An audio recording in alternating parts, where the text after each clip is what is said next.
Os homens são muito importantes para Deus e sua obra na Terra. Ao contrário da crença moderna, tudo que corrompe e enfraquece os homens, corrompeu a geração seguinte. Veja, Deus fez o homem para ser um líder, protetor e provedor. Deus fez o homem para servir ao seu propósito na Terra, sendo a vanguarda de suas forças. Quando ele fez Adão à sua imagem, ele o colocou no jardim para trabalhar, não para dormir ou para que os anjos o servissem. Sim, os anjos deviam servir o propósito de Deus para o homem, assim como os animais e a natureza faziam sua parte. Contudo, o propósito principal do homem é ser forte e servir ao plano de Deus na criação. Isso não rebaixa de forma alguma a mulher, que foi criada por Deus para ser auxiliadora e companheira do homem. A mulher é especial à sua maneira e importante para o plano de Deus na Terra. Esse vídeo é uma mensagem para todo homem, todo pai, todo filho e todos que têm um homem piedoso em sua vida. Como cristão, você deve se destacar e, embora tenha sido salvo através do sacrifício de Jesus na cruz, você não deve dar espaço à fraqueza. A Bíblia diz que devemos ser fortes no Senhor. Efésios capítulo 6, versículo 10 está escrito: "Quanto ao mais, sede fortalecidos no Senhor e na força do seu poder." É perigoso para um homem de Deus ser fraco. Agora, isso não nega a sua humanidade. Aliás, você nunca deve negar sua humanidade. Porém, você deve ser separado para Deus, vivendo a vida do reino dele aqui na terra. Um homem de Deus é o sacerdote de sua família. Ele é a cobertura de sua casa. Ele é um protetor e um provedor. Se ele falhar, o inimigo não só irá acabar com ele, mas também com a sua família e aqueles ao seu redor. É um desafio, mas temos o Senhor para nos ajudar a cumprir bem nosso papel como homens, especialmente em tempos como estes.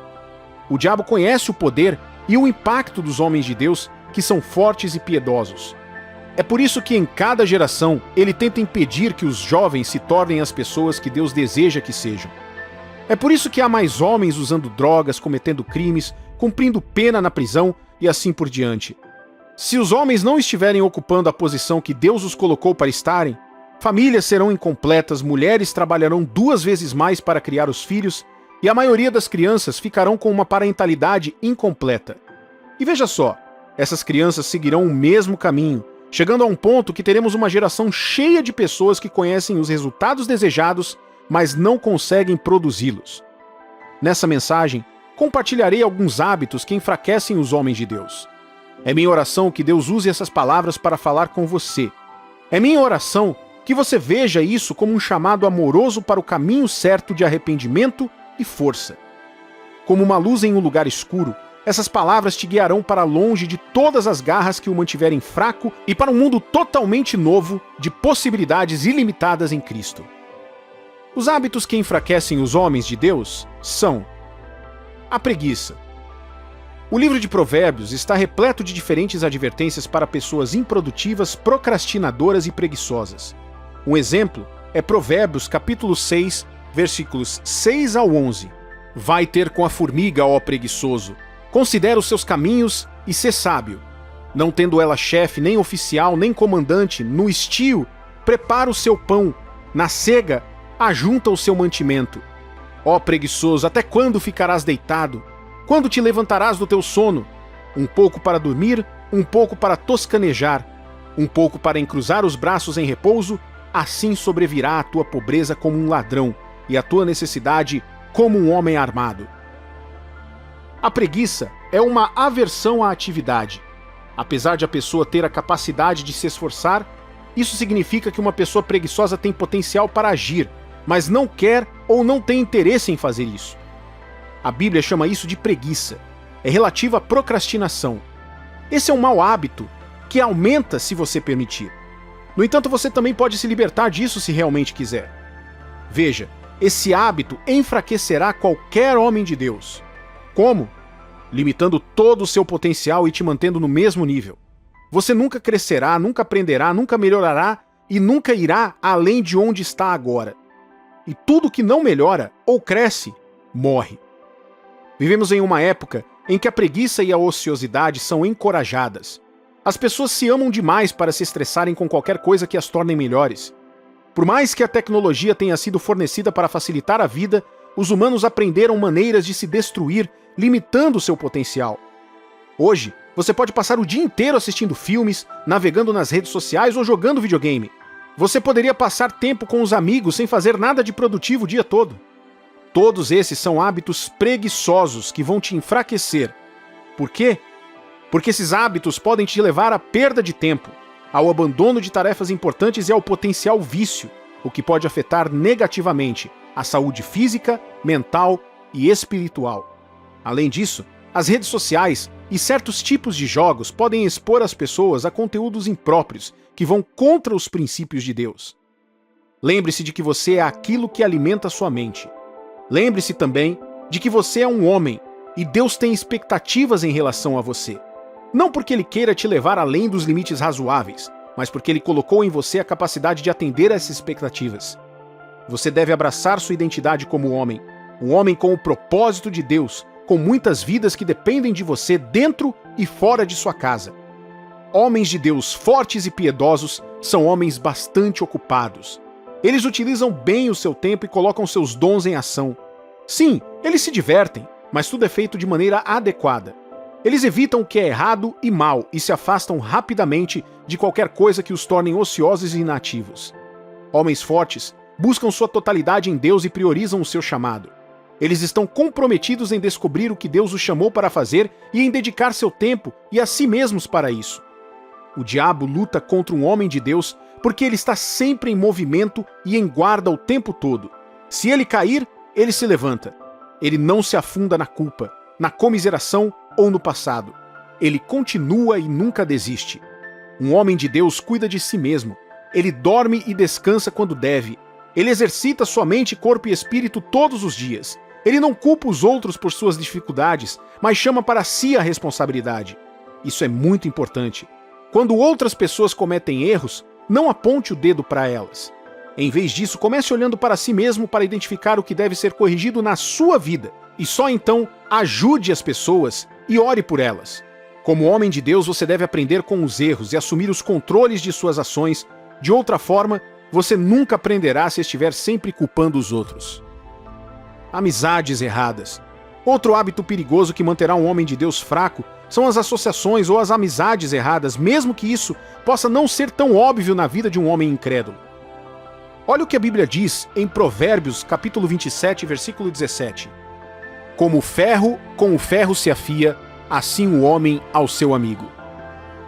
Estar rodeado de influências negativas pode enfraquecer o bem-estar espiritual e emocional de um homem. Muitas pessoas adotaram estilos de vida contrários à fé por causa do tipo de pessoas de quem se aproximaram. Você pode ir de ser um homem de Deus forte e piedoso e passar a ser um homem que trai sua esposa, que se torna abusivo e viciado, ou que não ora ou frequenta mais a igreja por causa do tipo de pessoa que você ouve ou faz amizade. Lembre-se do que diz as palavras de 1 Coríntios capítulo 15, versículo 33. Não vos enganeis, as más conversações corrompem os bons costumes. Essa palavra é extremamente válida hoje em dia. Não leve suas amizades como algo qualquer. Verifique com quem você passa seu tempo. Verifique as coisas que você ouve e as pessoas quem você admira. Se elas não estiverem do lado de Deus, você gradualmente começará a se parecer com elas. É importante escolher amigos que nos apoiem e encorajem a nossa fé, em vez de nos desviarem. Isso não significa que você deva odiar as pessoas, mas precisa estabelecer limites e ser cauteloso com a companhia que mantém, pois nem todas as pessoas são benéficas para o seu bem-estar. O desejo incontrolável, perseguir o prazer a todo custo, pode enfraquecer um homem de Deus, pois isso pode preencher seu coração apenas com o objetivo de satisfazer seus desejos, em vez de focar na vontade e no propósito de Deus para a sua vida. Isso fará com que a luxúria crie raízes em seu coração.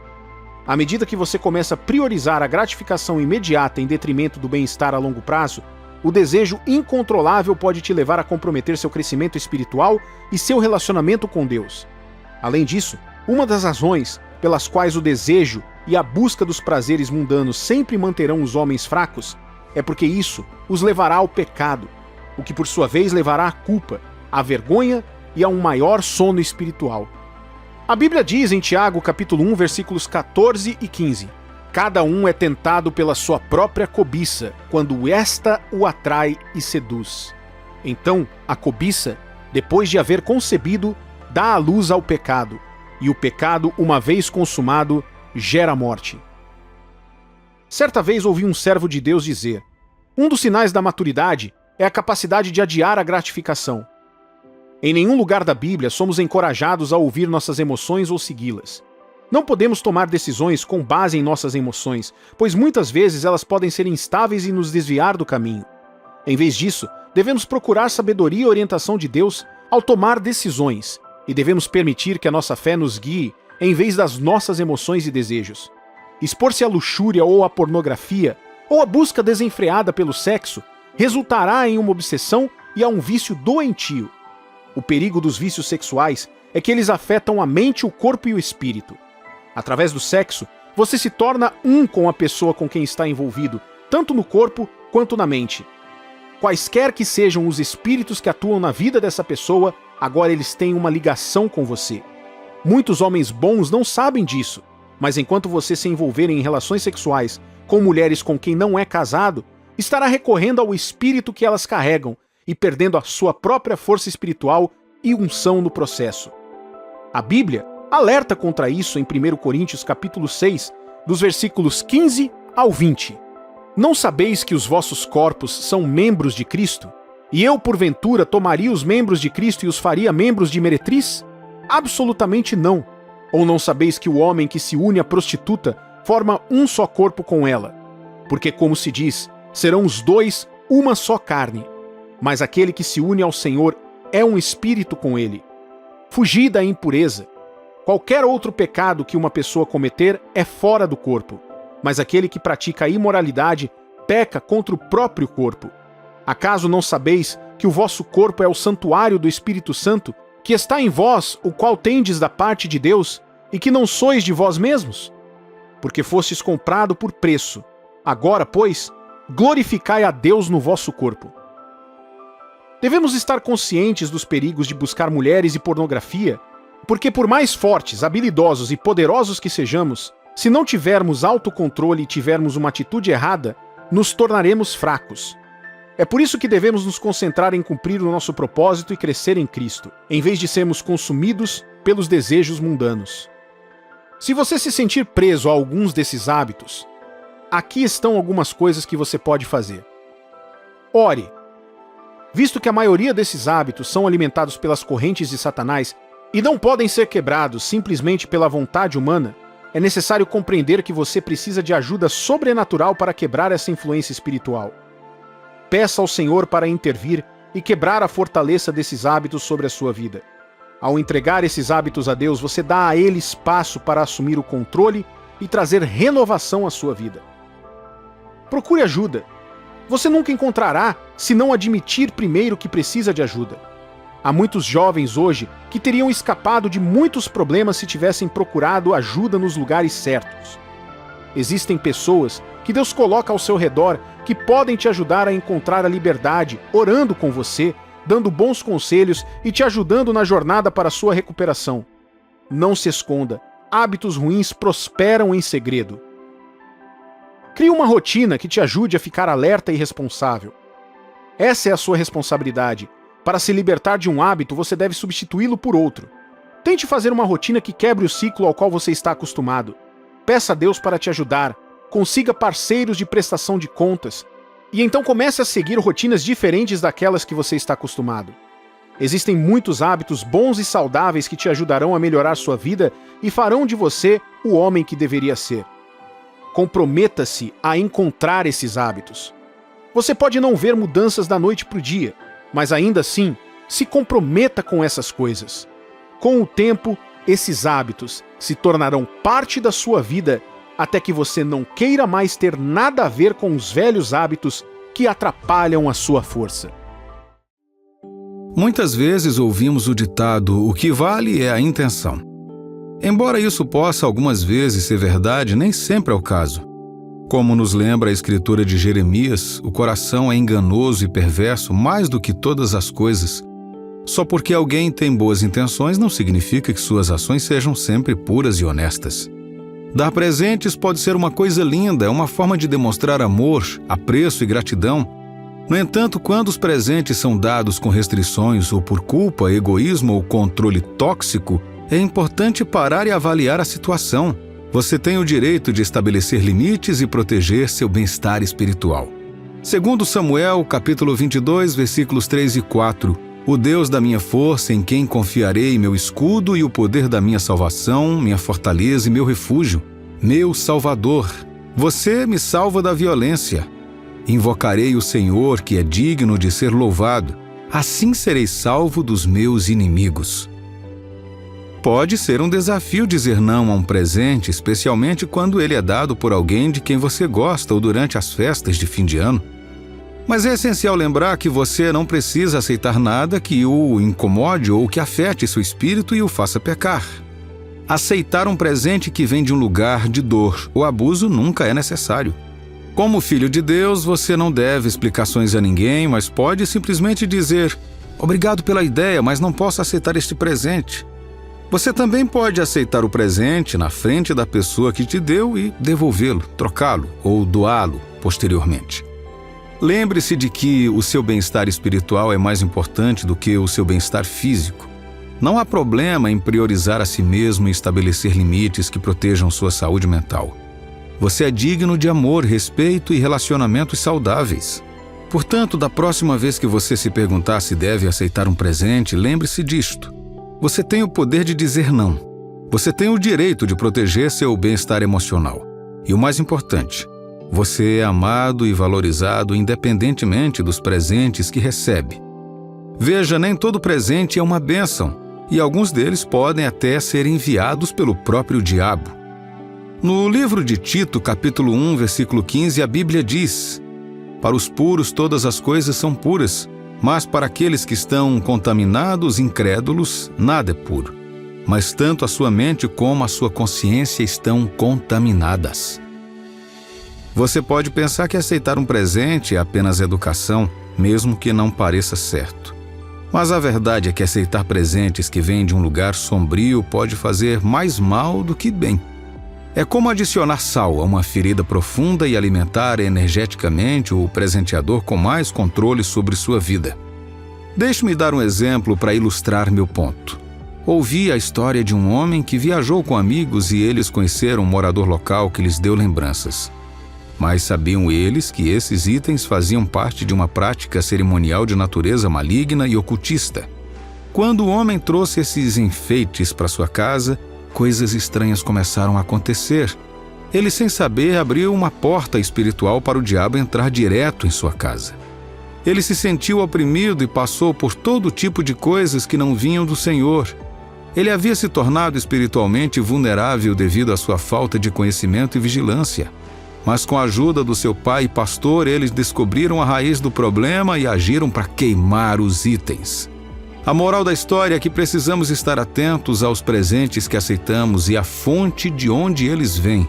Só porque alguém nos dá um presente não significa que temos que aceitá-lo se não parecer certo.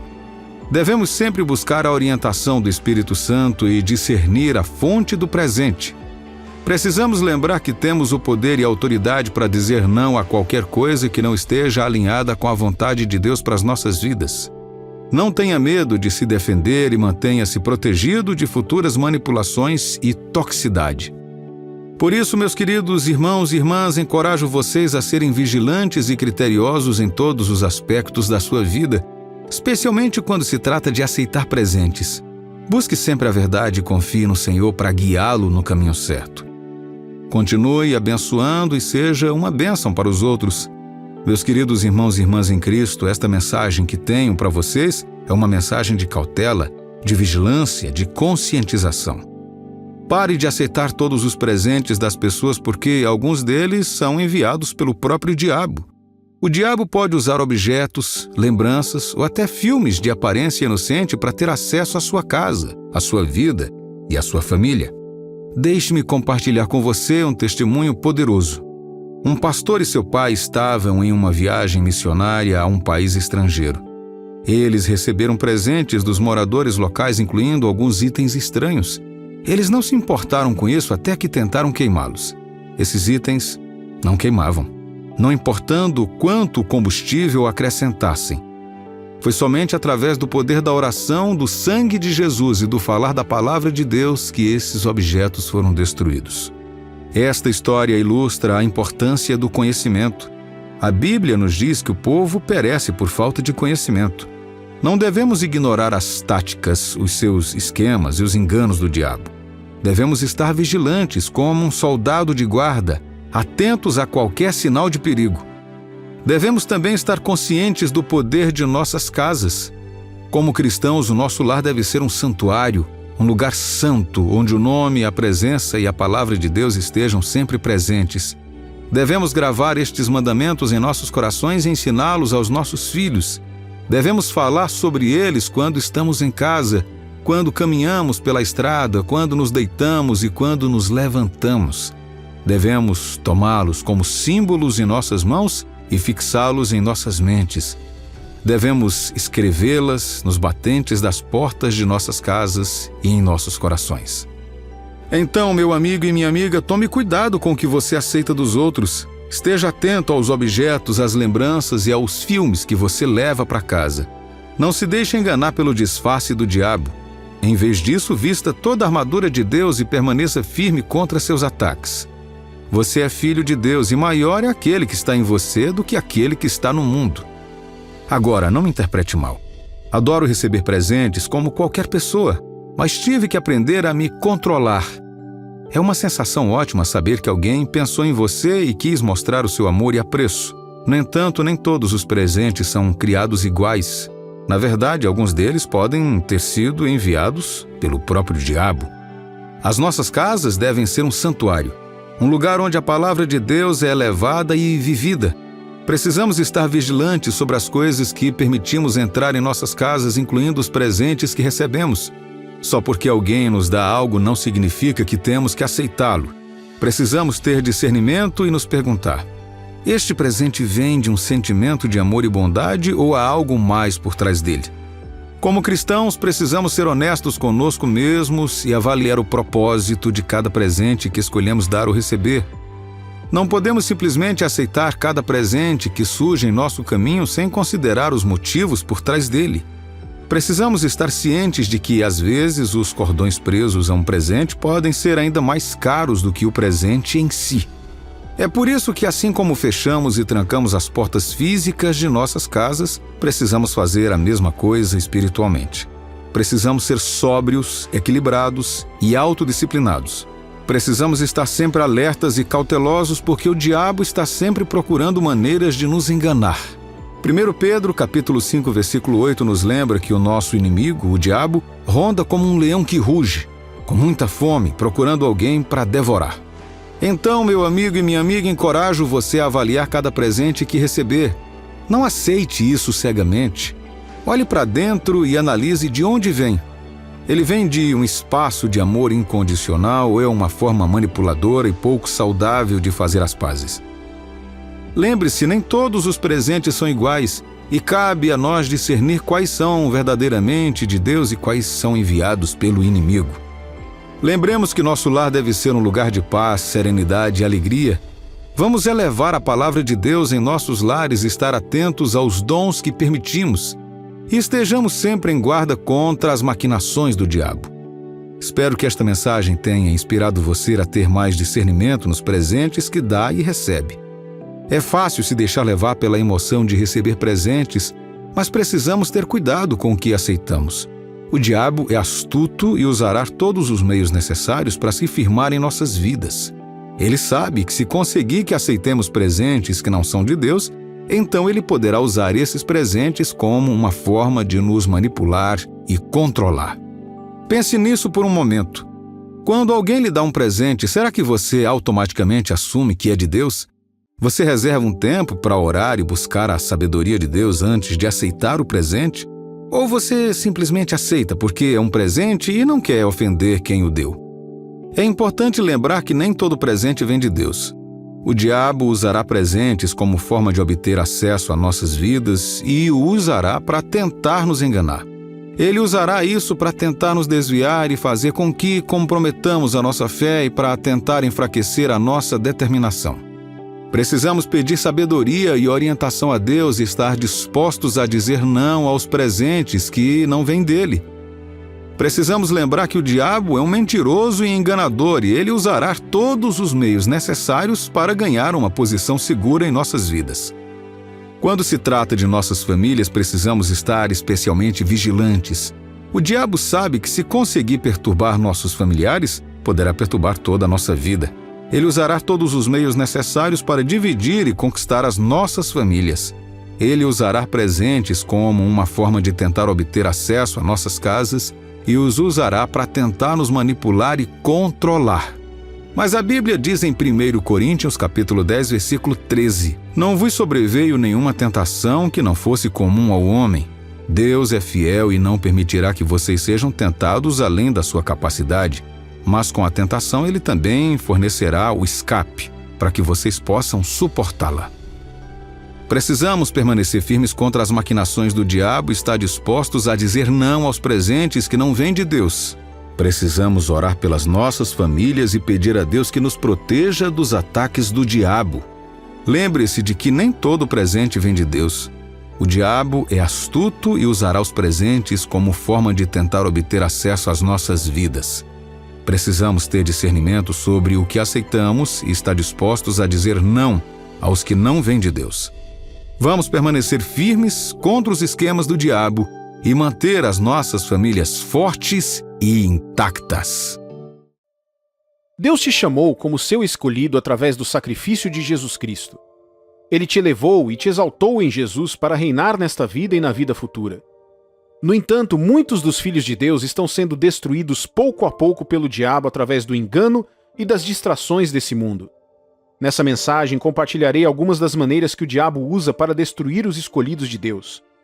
Oro para que Deus use esta mensagem para trazer libertação à sua vida, pois a palavra dele diz no Salmo 107, versículo 20: Ele enviou a sua palavra e os curou.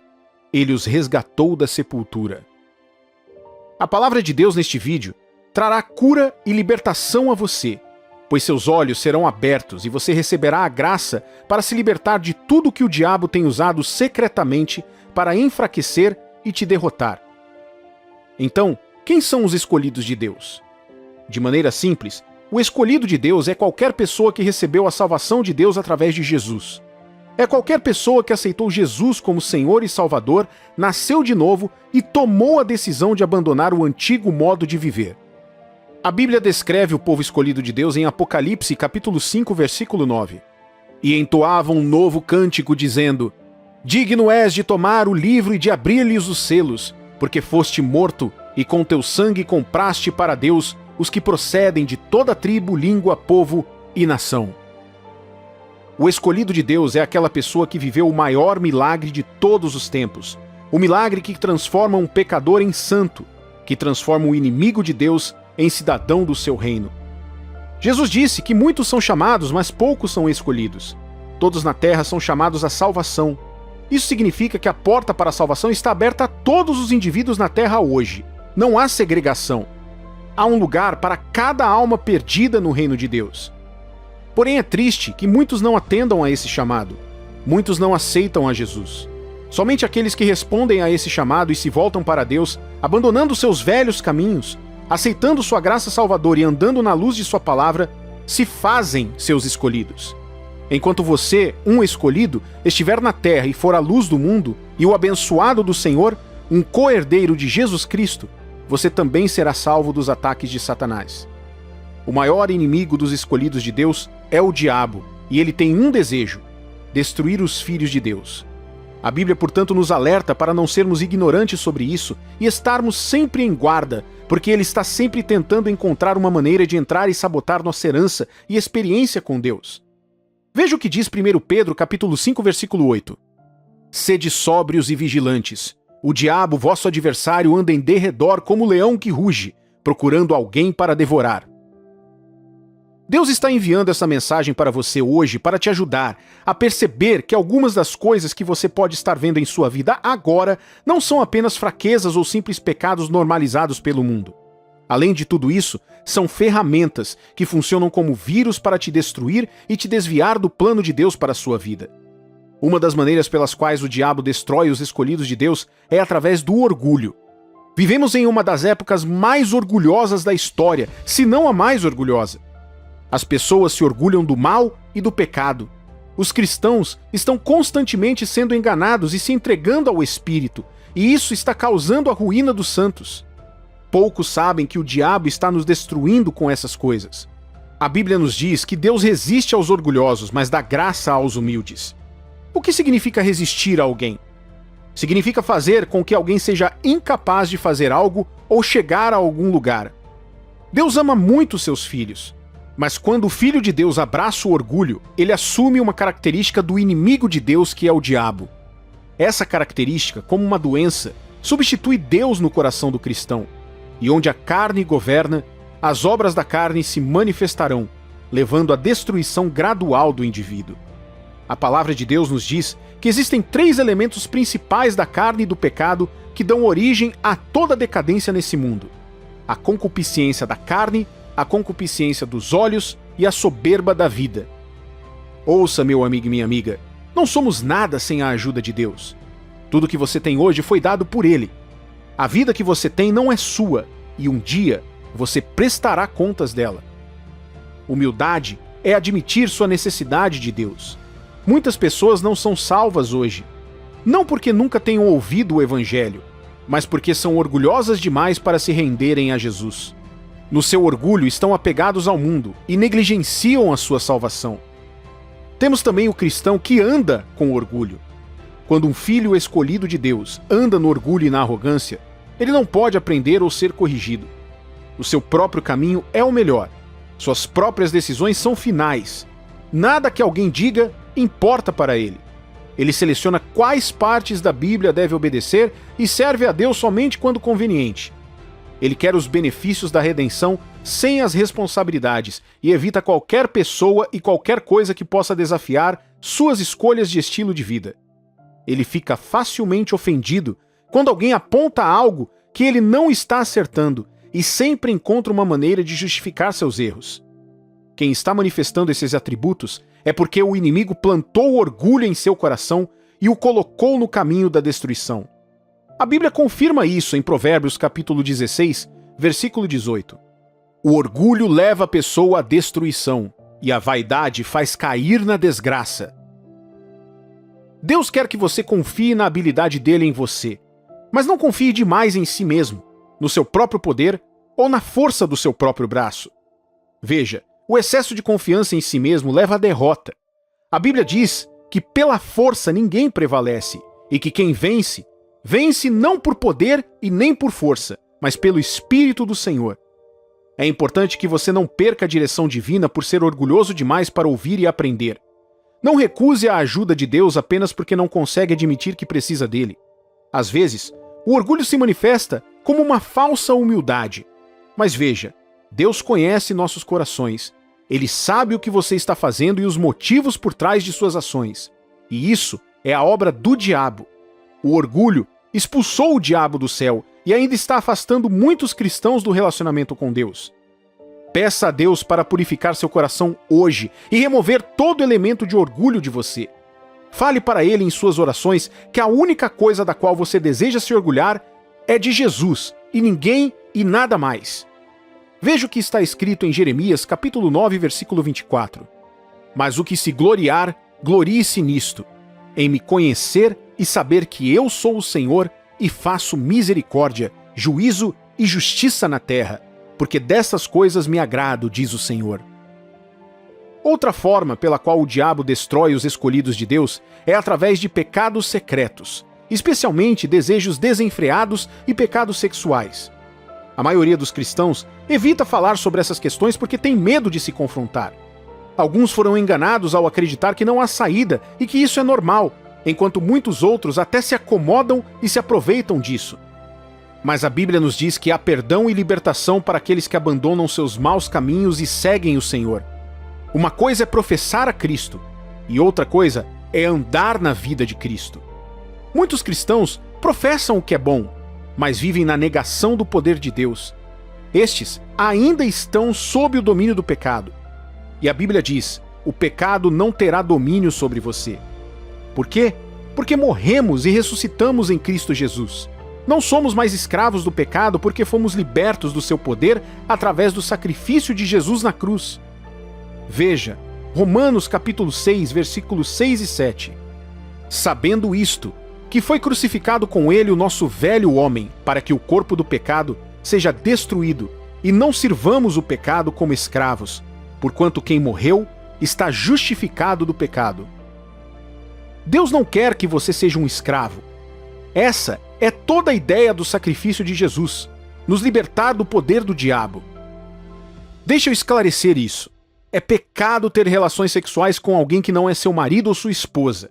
É pecado fazer isso antes ou depois do casamento.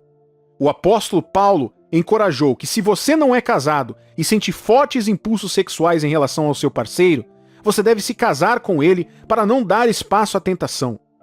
Quando você se envolve em atividade sexual, você se une ao espírito do indivíduo. Quando isso acontece, você se abre para outro espírito além do Espírito de Deus. Quando você começa a convidar outros espíritos para a sua vida, você torna seu corpo um centro de influências ruins e confusão. Sim, um filho de Deus não pode ser possuído, mas pode ser influenciado e manipulado por um espírito demoníaco. É assim que os vícios e as amarras sexuais acontecem. Assim, parece que você não pode viver sem se envolver nesses pecados. Você pode não estar possuído, mas silenciou o Espírito de Deus, pois agora convidou vários outros espíritos para a sua vida que trazem confusão, culpa e vergonha. Seu corpo é o templo do Espírito Santo, e ele deseja que você o mantenha sempre livre da luxúria e dos pecados sexuais. Você deve lembrar que sua pureza é importante aqui e para a eternidade. Não manche suas vestes espirituais por alguns momentos de prazer, perdendo coisas ainda maiores no processo. Você deve pedir a ajuda de Deus. Confesse esse pecado e depois peça a Ele para quebrar o jugo de sua vida. O pecado sexual é uma arma muito forte no arsenal do diabo. É por isso que ele usa filmes, músicas, a internet e a moda para inventar cada vez mais maneiras de sugerir e implantar ideias sexuais. Ele sabe quão poderoso e eficaz isso é para destruir grandes destinos, especialmente os dos filhos de Deus.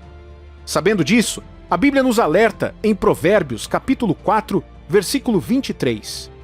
Sobre tudo que deve se guardar, guarda o coração, porque dele procedem as fontes da vida. Guarde o seu coração, meu amigo e minha amiga. Mantenha seus olhos abertos. Tenha cuidado com quem você ouve, com o que assiste, com o que lê e com todas as informações que permite entrar em seu espaço. Essas coisas podem te corromper ou fazer de você uma pedra de tropeço para outro cristão. Assim que tomarmos consciência das obras de Satanás, poderemos vencê-las mais facilmente. Essa é a razão dessa mensagem: mostrar como o diabo destrói os escolhidos de Deus. Você tem visto algum destes sintomas na sua vida? Então você precisa se voltar para Deus e pedir ajuda dele. Peça a Ele a graça de guardar o seu coração contra todo elemento de orgulho e pecado. Peça a Ele a graça de se disciplinar e guardar seu coração e corpo debaixo do controle do Espírito Santo. Quando pedimos e confiamos em Deus para guiar nossas ações enquanto seguimos, temos a certeza de que seremos abençoados no final de tudo. Na vasta paisagem da consciência espiritual, o que emerge quando você contempla figuras das trevas como Satanás, o diabo ou Lúcifer? Quais são as emoções que crescem dentro de você? Medo, fúria, reticência ou indiferença? Um fenômeno intrigante surgiu ao longo do tempo, em grande parte devido à influência das artes cinematográficas, onde o cristão típico percebe o diabo como uma divindade dotada de habilidades para influenciar, alterar, perturbar, aniquilar e trazer a morte. Esta perspectiva, infelizmente, fomentou uma corrente de pavor em relação a esta entidade se estabelecendo em nossos corações. Apesar da nossa fé inabalável no poder supremo de Deus, não podemos nos livrar de uma mentalidade, permanecer despercebidos no mundo do diabo, evitar os seus assuntos, viver uma vida tão comum que não atraia o seu olhar maligno ou correr o risco de ser o seu alvo. No entanto, o que muitas vezes permanece oculto à nossa vista é a surpreendente verdade de que o diabo também sente medo. Sim, você ouviu direito. O diabo, com toda a sua astúcia e esperteza, não está imune ao medo. Ele é mais um mestre da manipulação do que um gigante do poder. Ele tem a astúcia para entender quando recuar e reagrupar e quando avançar em direção ao seu alvo. Agora vamos nos aprofundar. Quem são essas pessoas que incitam o medo no diabo? A resposta é simples: certos tipos de cristãos. Não apenas qualquer cristão, mas aqueles que incorporam um conjunto específico de qualidades que abalam profundamente o diabo. Estes são os cristãos que Satanás teme absolutamente. O que é intrigante é que estes cristãos não são necessariamente extraordinários no sentido mundano. Eles não são definidos por sua riqueza, status ou força física. Em vez disso, se concretizam pela sua fé inabalável, pela sua confiança absoluta em Deus, pelo seu compromisso inabalável com o bem e pela sua recusa em serem influenciados pelo mal. Estes são os cristãos que entendem que o verdadeiro poder não reside em impor a sua vontade aos outros, mas em submeter a sua vontade a Deus. Eles sabem que a sua força não é definida pela sua capacidade de dominar ou destruir, mas pela sua capacidade de amar, perdoar e servir.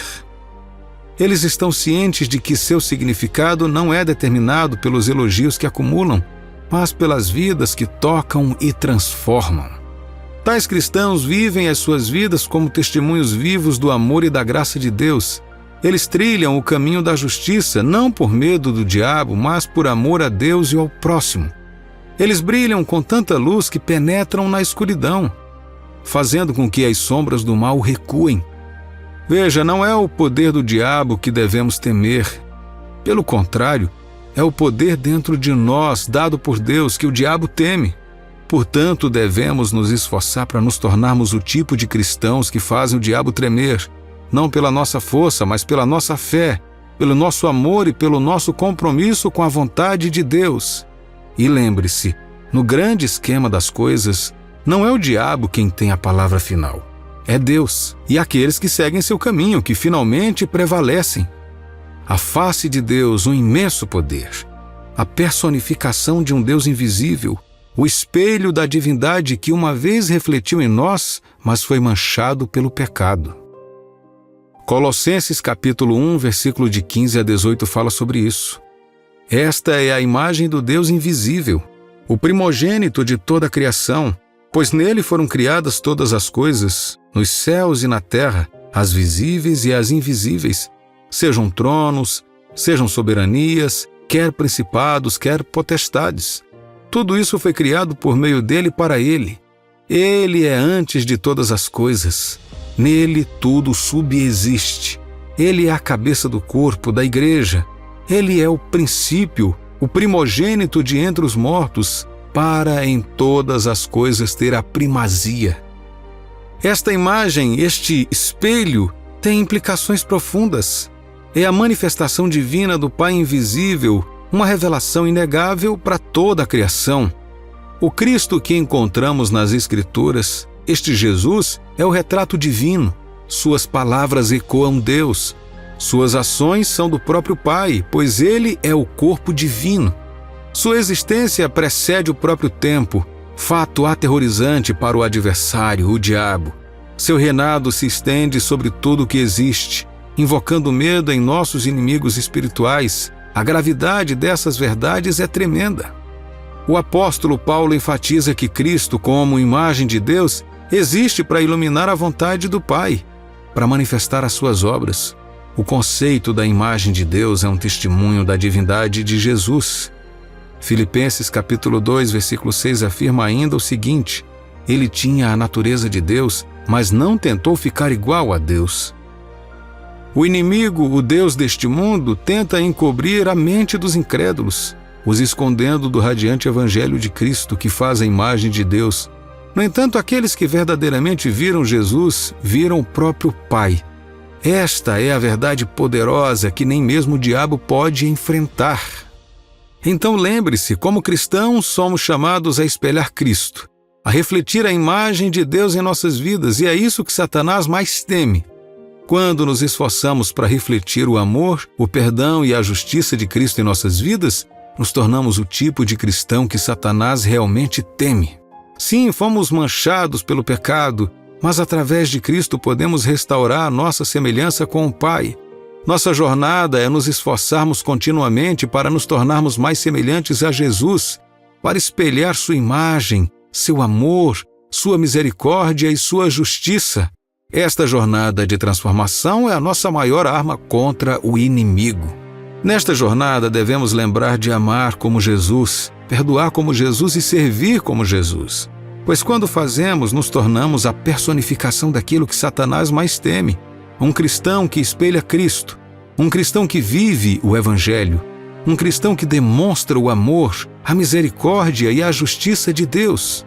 Portanto, devemos nos esforçar para nos tornarmos o tipo de cristãos que Satanás teme, aqueles que refletem a imagem de Deus, aqueles que personificam o amor, a misericórdia e a justiça de Jesus. Devemos nos esforçar também para nos tornarmos mais semelhantes a Jesus todos os dias, pois esse é o caminho para a vitória, o caminho que nos leva para mais perto de Deus e o caminho que nos torna o tipo de cristãos que Satanás teme absolutamente. A ideia é que o diabo deve ser temido e devemos nos esconder para permanecer fora de suas garras, mas quero reservar um momento para desvendar essa narrativa. Veja, não somos nós que deveríamos estar correndo com medo. Em vez disso, Satanás treme ao ver certos tipos de cristãos. O medo é uma arma poderosa no arsenal do diabo, mas se torna impotente na presença da fé.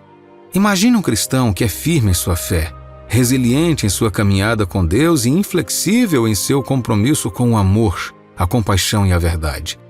Esse é o cristão que Satanás teme.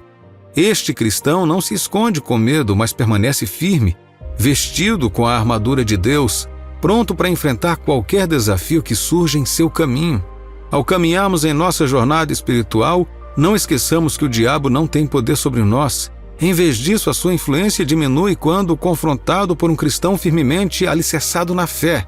A chave está em reconhecer as armadilhas que permitem ao diabo uma posição segura em nossas vidas. Enquanto cairmos inconscientemente nestas armadilhas, continuaremos vítimas da sua influência. Devemos lembrar que não somos mais crianças brincando de esconde-esconde. Como cristãos, não precisamos nos esconder ou fugir com medo do diabo.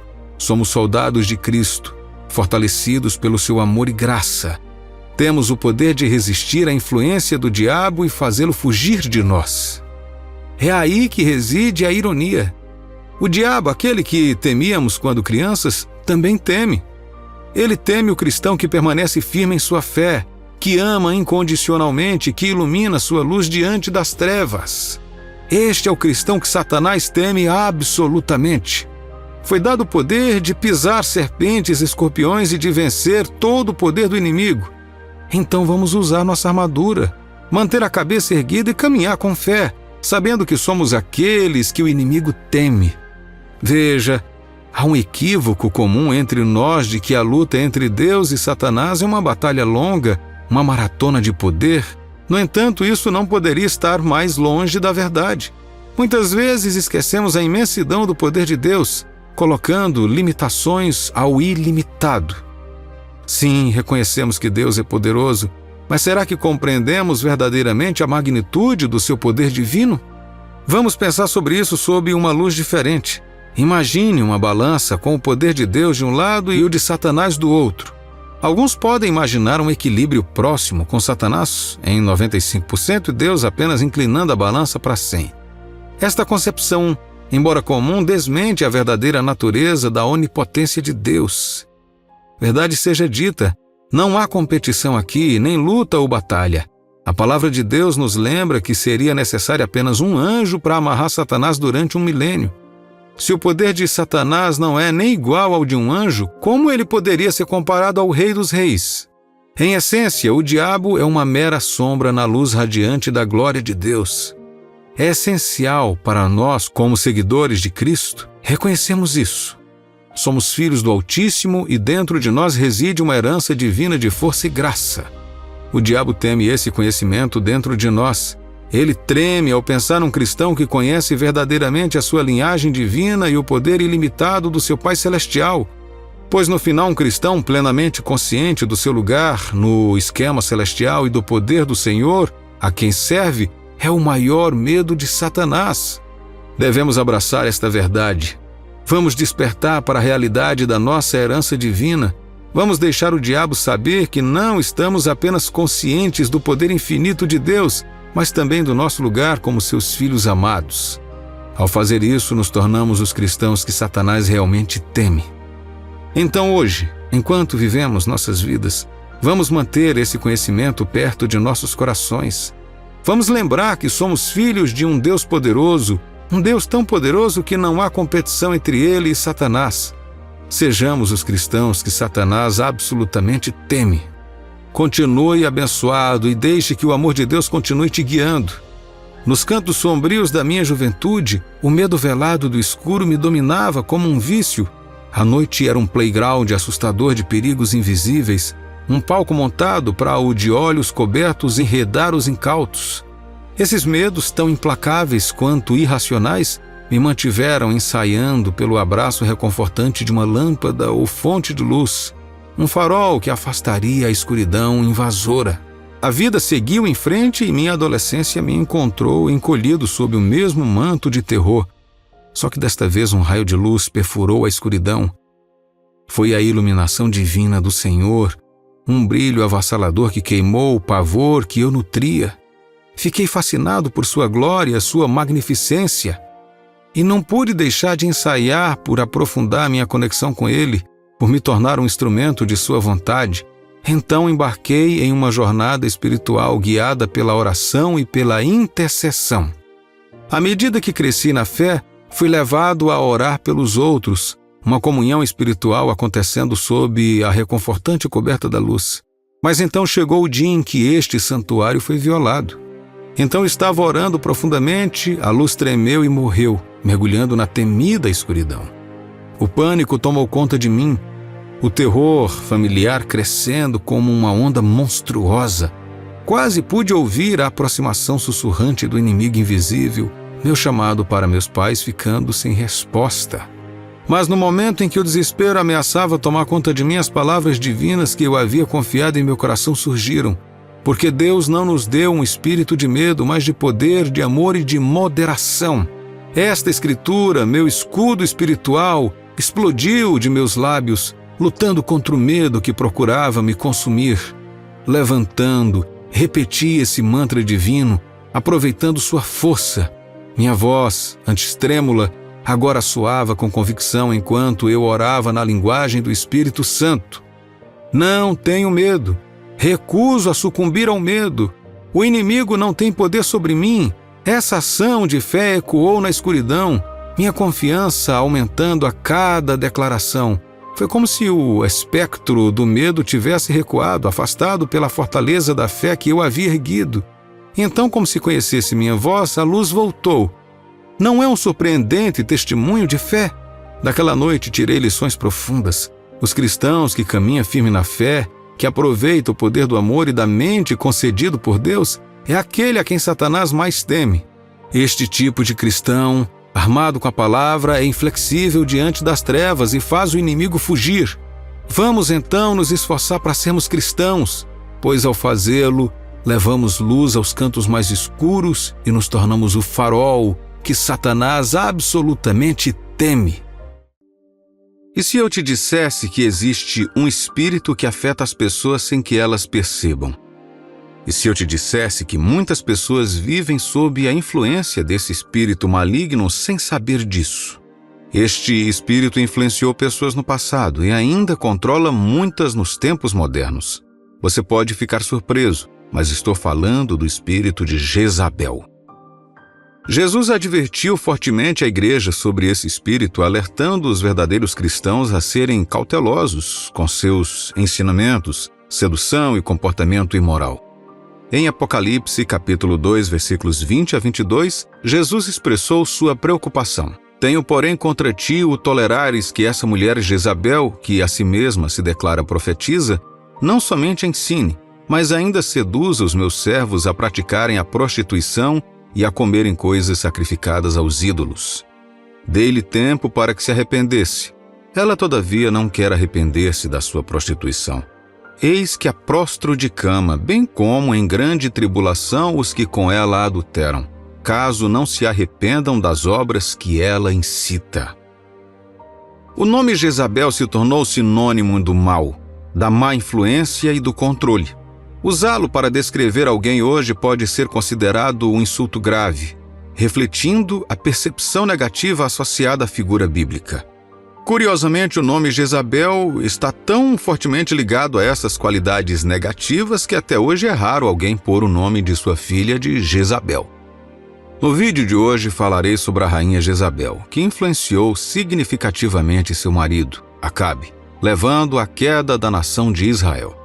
Iremos nos aprofundar no espírito de Jezabel e como ele leva os indivíduos a desafiar as leis de Deus e sua vontade. Antes de explorarmos isso mais a fundo, vamos voltar ao passado de Israel e entender como Jezabel se tornou uma figura central. Sua história se desenrola no livro do 1º Reis. A nação de Israel testemunhou vários reis, começando com Saul, o rei inaugural, seguindo por Davi, considerado o melhor rei da história de Israel. Depois de Davi, seu filho Salomão, famoso por sua sabedoria, assumiu o trono. No entanto, após a morte de Salomão, a nação se dividiu em 2 reinos, o do norte chamado Israel e o do sul conhecido como Judá. Após esta divisão, a paz era escassa em Israel. A maioria dos reis que governavam durante esse período eram iníquos, negligenciando a orientação de Deus. Em vez disso, eles se voltaram para os outros deuses, se engajando na idolatria e desencaminhando o povo. A situação piorou quando Acabe subiu ao trono, ganhando a reputação de ser o pior rei da história de Israel, em grande parte devido à influência negativa da sua perversa esposa, Jezabel. À medida que nos aprofundamos, vamos entender um pouco mais sobre Jezabel. Isso te ajudará a compreender o espírito de Jezabel e como ter cuidado com ela. Quem foi Jezabel? Jezabel, filha de Etbaal, viveu numa época em que seu pai, rei sacerdote do deus idólatra Baal, em Tiro, cometeu atos hediondos, inclusive matando o próprio irmão para tomar o trono. Infelizmente, Jezabel herdou os traços negativos de seu pai, se tornando cruel e poderosa. Ela era uma assassina implacável que perseguia seus desejos incansavelmente. Sua educação por um pai perverso influenciou significativamente seu caráter. Acabe, buscando maior influência, se casou com Jezabel, que trouxe consigo centenas de sacerdotes de Baal para Israel. O domínio de Jezabel foi tão pronunciado que ela emergiu como dona e controladora de seu fraco marido Acabe. Baal, uma divindade proeminente na antiga Canaã e na Fenícia, era associada à fertilidade, e acreditava-se que produzia frutos da terra e permitia a concepção de filhos. A adoração de Baal, no entanto, envolvia sensualidade e prostituição ritualística com exemplos de sacrifício humano, conforme condenado em Jeremias capítulo 19, versículo 5. E edificaram os altos de Baal, para queimarem os seus filhos no fogo em holocaustos a Baal, o que nunca lhes ordenei, nem falei, nem me passou pela mente. Um dos atos hediondos de Jezabel foi a ordem de matar todos os profetas de Deus. Seu intenso ódio a levou a orquestrar sozinha a morte desses homens de Deus. Apesar da desobediência de Acabe, ele ainda mantinha alguma reverência a Deus e não conseguia realizar um ato tão terrível. A perseguição de Jezabel aos profetas de Deus foi tão severa que um homem justo chamado Obadias escondeu cerca de 100 profetas numa caverna, os sustentando secretamente por um longo período. Em outra história impactante, Nabote, um agricultor que servia a Deus, recusou firmemente vender a sua vinha ao rei Acabe, temendo que isso desagradasse a Deus. Acabe, frustrado com a recusa de Nabote, voltou ao palácio onde sua esposa Jezabel elaborou um plano para acusar falsamente Nabote de blasfêmia e traição contra o rei, resultando em seu apedrejamento até a morte. O trágico fim da vida de Nabote destacou a manipulação de Jezabel sobre Acabe, o retratando como nada mais do que uma marionete sob seu controle. Contudo, Jezabel enfrentou uma oposição formidável da parte do profeta de Deus, Elias, Ele resistiu às ordens dela e confrontou seu governo maligno. Elias primeiro declarou o castigo de Deus sobre Israel, uma seca de 3 anos e meio. Isto levou a uma disputa renomada no Monte Carmelo entre o Deus Todo-Poderoso e os sacerdotes de Baal e Acera.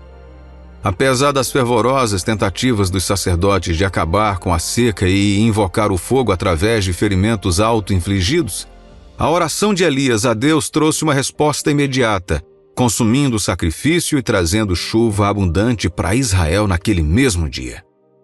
Elias então ordenou a execução de todos os 850 sacerdotes de Baal e Acera. Em vez de reconhecer o poder de Deus e se arrepender, Jezabel prometeu matar Elias. Sua morte foi excepcionalmente horrível, servindo de lição para os outros. Mesmo enfrentando a morte iminente, Jezabel permaneceu desafiadora, adornada com vestes de rainha, gritando seu desafio a Jeú, o próximo rei de Israel. Jeú ordenou que ela fosse jogada pela janela e ela morreu pisoteada por cascos de cavalos e quase consumida por cães, encerrando de maneira miserável seus 30 anos de tirania sobre Israel. Embora Jezabel já tenha partido há milhares de anos, seu espírito perdura. O espírito de Jezabel, um demônio implacável, procura dominar, influenciar e controlar as pessoas contra sua vontade, manipulando as ações que normalmente não tomariam. Esse espírito é caracterizado pela imoralidade, idolatria, ensino falso e pecado impenitente, refletindo as ações da Jezabel histórica. A Bíblia aconselha sabiamente em Provérbios capítulo 13, versículo 20. Quem anda com os sábios será sábio, mas o companheiro dos insensatos se tornará mau. Isso implica que precisamos ser cautelosos com as amizades que mantemos. Se nos associarmos com pessoas perversas e prejudiciais, a probabilidade de tomarmos decisões erradas aumentará. É por isso que a Bíblia, em 2 Coríntios, capítulo 6, versículos 14 a 17, adverte os verdadeiros cristãos sobre estarem intimamente ligados aos incrédulos. Não vos ponhais em julgo desigual com os incrédulos, porquanto que sociedade pode haver entre a justiça e a iniquidade? Ou que comunhão da luz com as trevas? Que harmonia entre Cristo e o maligno? Ou que união do crente com o incrédulo? Que ligação há entre o santuário de Deus e os ídolos? Porque nós somos santuário do Deus vivente, como ele próprio disse: habitarei e andarei entre eles, serei o seu Deus, e eles serão o meu povo. Por isso, retirai-vos do meio deles, separai-vos, diz o Senhor, não toqueis em coisas impuras, e eu vos receberei. Em termos mais simples, não se junte àqueles que não compartilham da sua fé. Justiça e maldade não se misturam, assim como luz e trevas. É como tentar misturar Deus com o mal. Crentes incrédulos são como óleo e água. Eles não se misturam. Somos o templo de Deus e Ele habita entre nós. Por isso Deus nos diz para nos separarmos deles, ficarmos longe de qualquer coisa impura e Ele nos abraçará. Meu amigo e minha amiga, em essência, a Bíblia incentiva os crentes a escolherem suas amizades com sabedoria, evitando aqueles cujos valores e crenças se opõem aos seus, em prol de manter uma vida justa e piedosa. Deixe-me perguntar, quem são essas pessoas de quem você se cerca? Elas têm uma influência positiva sobre você? Você sabe quanta influência elas têm sobre você ou apenas se preocupa em se divertir com elas? Como verdadeiros cristãos, não devemos nos associar em demasiado daqueles que não partilham a nossa fé. Já estamos conectados a Cristo, então não há necessidade de nos amarrarmos novamente aos incrédulos.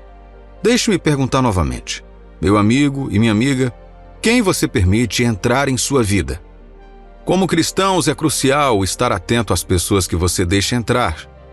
Elas estão elevando a sua fé e guiando você para um relacionamento mais próximo com Jesus? Ou estão extinguindo até mesmo o mínimo de fé que você tem em Deus? Considere seus amigos e seu círculo íntimo. Se não estão aproximando você de Deus, eles podem estar te afastando dele. Não há meio termo nesse assunto e nem como ficar em cima do muro. Ora, o espírito de Jezabel está frequentemente ligado ao sexo, à sedução e à promiscuidade. E isto é realmente verdade. Essas demonstrações externas são apenas algumas maneiras pelas quais esse espírito satânico se manifesta. É por isso que muitos jovens podem não perceber porque a moda parece concebida para ser sedutora, revelando intencionalmente partes sensíveis do corpo para torná-lo objeto de sedução. É manipulação espiritual, mesmo que você não tenha consciência disso. Além disso, muitos jovens se encontram envolvidos em diversas formas de promiscuidade sexual. Outra manifestação do espírito de Jezabel. Olhe ao redor e você notará que há uma difusão esmagadora em torno do sexo hoje. Saiba que o sexo é um lindo presente de Deus dentro dos limites do casamento. Qualquer coisa fora disso é contra o plano de Deus e é considerada pecado. Infelizmente, muitos jovens hoje caem na armadilha de vícios como pornografia, masturbação, sexo por telefone e muito mais. Não quero que você, meu amigo e minha amiga, seja enganado pelo espírito manipulador de Jezabel, pois esses comportamentos são resultado de sua influência. Esta é outra característica do espírito de Jezabel, além de ser manipulador. Ele prende as pessoas na teia do vício, como uma aranha que enreda a sua presa. Outra coisa que você deve saber é que, ao contrário da crença comum, o espírito de Jezabel não se limita a nenhum gênero. Só porque tem o nome de uma mulher não significa que afeta apenas as mulheres. Ele pode igualmente manipular e enredar os homens nos seus enganos. Isso também não significa que seja um espírito feminino, porque no espírito não há homem nem mulher. A razão pela qual é chamado de espírito de Jezabel é que ele opera como Jezabel fez, sendo sedutor, manipulador e destrutivo, visando o povo de Deus, especialmente aqueles em grandes posições de poder. Se você se vê constantemente movido pelo desejo de poder e pela necessidade de controlar as pessoas ao seu redor, isso é um sinal de que esse espírito pode estar agindo. É a causa raiz de muitos conflitos em casa, na igreja ou no local de trabalho. Ele se infiltra, fazendo alguém desejar o controle sobre os outros. Ao manipular aquela pessoa sobre quem está influenciando, ele também endurece o coração dos outros, criando divergências entre as pessoas. É crucial não tentar controlar as pessoas, mas sim guiá-las através do seu exemplo. Dessa forma, as pessoas serão naturalmente influenciadas pela sua liderança. Tome Deus, nosso Pai Celestial, como exemplo. Ele não nos obriga a fazer nada. Ele demonstra amor, misericórdia e todas as virtudes. Isso é liderança de qualidade. Deus quer que todos nós sejamos salvos, mas Ele não obriga ninguém. Apocalipse, capítulo 3, versículo 20 diz: Eis que estou à porta e bato. Se alguém ouvir a minha voz e abrir a porta, entrarei em sua casa e cearei com ele, e ele comigo. Em vez de invadir, ele espera o momento em que chegamos e o convidamos a entrar. Devemos seguir esse passo e não forçar a nós mesmos ou a nossa vontade aos outros. Concluindo, o espírito de Jezabel é um espírito poderoso e sinistro que pode causar danos invisíveis em vidas individuais, comunidades ou organizações. No entanto, o poder de Deus através de Jesus Cristo, dado a nós, cristãos verdadeiros, é muito mais forte do que qualquer força no mundo, incluindo a do espírito de Jezabel. É como 1 João, capítulo 4, versículo 4 diz: Filhinhos, vós sois de Deus e tendes vencido os falsos profetas, porque maior é aquele que está em vós do que aquele que está no mundo. Meu amigo e minha amiga, o Espírito de Deus em você é mais poderoso do que todos os espíritos malignos e demônios juntos. Com confiança, acredito que você pode superar a influência do espírito manipulador de Jezabel e ser livre em todos os aspectos da sua vida. Em nome de Jesus. Amém.